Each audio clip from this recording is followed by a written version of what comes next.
Halo semuanya, Assalamualaikum warahmatullahi wabarakatuh. Perkenalkan, saya Putara Rinanti dengan NIM 22106111141 dari Fakultas Hukum UPN Veteran Jakarta.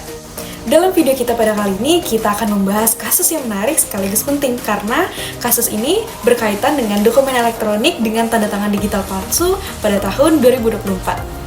Kasus ini menjadi contoh bagaimana kemajuan elektronik dapat membawa manfaat yang besar sekaligus memberikan tantangan hukum yang perlu kita waspadai. Mari kita telaah kasus berikut.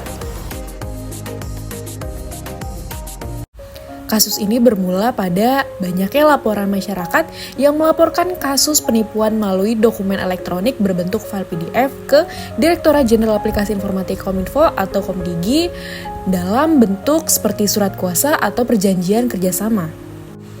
Tanda tangan dalam dokumen tersebut tampak seperti tanda tangan digital asli. Tetapi setelah diperiksa oleh Balai Sertifikasi Elektronik atau BSR Komdigi, ternyata tanda tangan itu hanyalah hasil scan dari tanda tangan basah yang ditempel secara digital. Akibatnya banyak korban yang percaya bahwa dokumen tersebut sah secara hukum dan akhirnya korban mentransfer uang dalam jumlah yang cukup besar. Peristiwa ini menunjukkan adanya dua sisi atau dua perspektif dari perkembangan teknologi. Di satu sisi, digitalisasi memang memudahkan masyarakat administrasi dan juga bisnis. Namun, di sisi lain, jika tidak diiringi dengan pemahaman hukum dan keamanan digital yang memadai, teknologi bisa disalahgunakan untuk melakukan penipuan dan juga tindak kejahatan lainnya.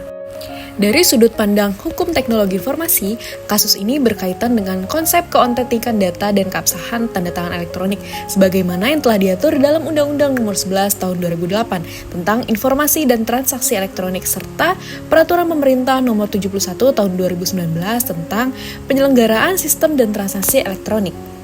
Selanjutnya, ada asas penting dalam hukum teknologi informasi, yakni asas kepercayaan dan juga integritas data elektronik.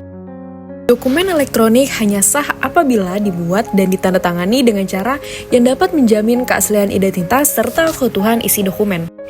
Dalam kasus ini, tanda tangan hasil scan tidak dapat memenuhi asas tersebut karena tidak menjamin bahwa penandatanganan benar-benar dilakukan oleh orang yang bersangkutan, sehingga tidak memiliki kekuatan hukum yang sama dengan tanda tangan elektronik tersertifikasi. Jadi, apakah tiap-tiap individu memiliki hak, kewajiban, dan juga tanggung jawab di dalam teknologi informasi, khususnya di dunia maya? Mari kita simak pembahasan berikut. Dalam dunia maya, setiap pihak tentunya memiliki hak, kewajiban, serta tanggung jawab hukum. Pengguna teknologi memiliki hak untuk memperoleh perlindungan dan juga keamanan data, namun juga berkewajiban untuk memastikan keabsahan dokumen elektronik yang digunakan. Pelaku penipuan dalam kasus ini telah melanggar kewajiban hukum dan etika digital. Mengapa? Karena melakukan pemalsuan tanda tangan dan juga menyesatkan orang lain untuk memperoleh keuntungan pribadi. Pemerintah melalui Komdigi dan BSRE memiliki tanggung jawab yang besar untuk memastikan sistem sertifikasi elektronik dapat berjalan dengan aman dan juga terverifikasi. Jadi, apa sih bedanya tanda tangan yang tersertifikasi dan juga tanda tangan yang tidak tersertifikasi? Berikut pembahasannya. Transaksi elektronik yang sah memerlukan tanda tangan elektronik yang juga sah. Dalam hukum Indonesia terdapat dua jenis tanda tangan elektronik, yaitu tanda tangan elektronik yang tersertifikasi dan juga yang tidak tersertifikasi. Yang pertama, tanda tangan yang tersertifikasi dibuat menggunakan sertifikat elektronik dari penyelenggara sertifikasi resmi yang diakui oleh pemerintah seperti BSRE Komdigi. Tanda tangan jenis ini memiliki kekuatan hukum yang penuh karena identitas penanda tangan dijamin melalui proses inskripsi dan juga verifikasi yang jelas. Sementara itu, tanda tangan yang tidak tersertifikasi seperti hasil scan atau tanda tangan yang ditempelkan ke dokumen digital memiliki kekuatan hukum yang lemah dan juga mudah dipalsukan. PSRE atau Penyelenggara Sertifikasi Elektronik adalah badan yang bertanggung jawab untuk mengeluarkan sertifikat elektronik yang diperlukan untuk membuat tanda tangan digital. Sertifikat ini mengkonfigurasikan identitas penanda tangan dengan tanda tangan digitalnya, sehingga dapat memastikan bahwa tanda tangan tersebut sah dan tidak dapat dipalsukan. Di Indonesia, PSRE diatur oleh Kominfo atau Komdigi yang harus terakreditasi sesuai dengan UU ITE. PSRE memainkan peran penting dalam menjaga integritas dan juga keamanan dokumen digital dengan menyediakan layanan seperti yang pertama, verifikasi identitas pengguna melalui sertifikat elektronik. Yang kedua, inskripsi dokumen untuk melindungi isinya. Yang ketiga, melakukan pelacakan riwayat dokumen untuk memastikan keaslian tanda tangannya. Beberapa contoh PSRE yang sudah terakreditasi di Indonesia termasuk Privy dan juga Vida. Keduanya menawarkan layanan tanda tangan digital tetapi dengan pendekatan dan juga fitur yang tentunya berbeda.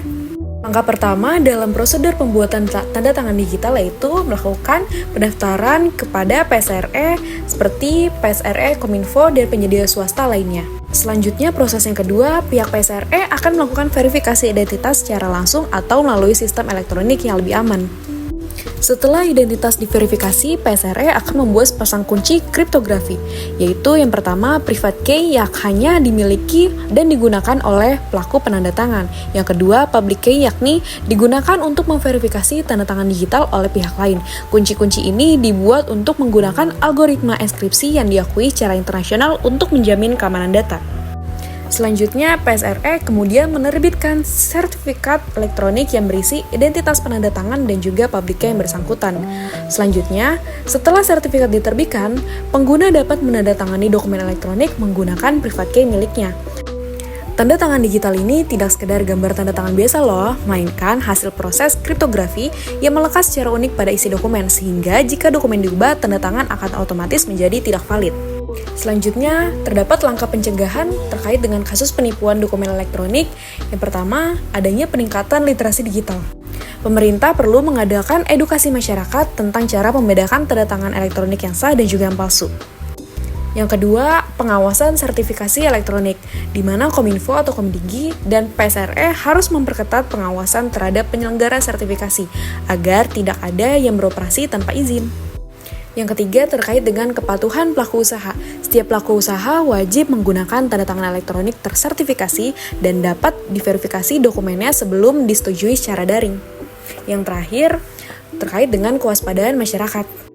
Yang terakhir, masyarakat perlu membiasakan diri memeriksa validitas sertifikat ataupun tanda tangan digital sebelum melakukan transaksi elektronik. Dari kasus ini, kita dapat belajar dan memahami bahwa kemajuan teknologi bukan hanya soal kemudahan, melainkan terkait juga dengan hak, kewajiban, serta tanggung jawab kita terhadap hukum di dalam teknologi ataupun di dunia maya. Terima kasih sudah menyimak video ini. Semoga penjelasan yang sudah saya jabarkan sebelumnya dapat menambah wawasan dan juga pengetahuan kamu terkait dengan hukum, khususnya di bidang teknologi informasi. Kurang lebihnya mohon maaf. Wassalamualaikum warahmatullahi wabarakatuh. Sampai jumpa semuanya.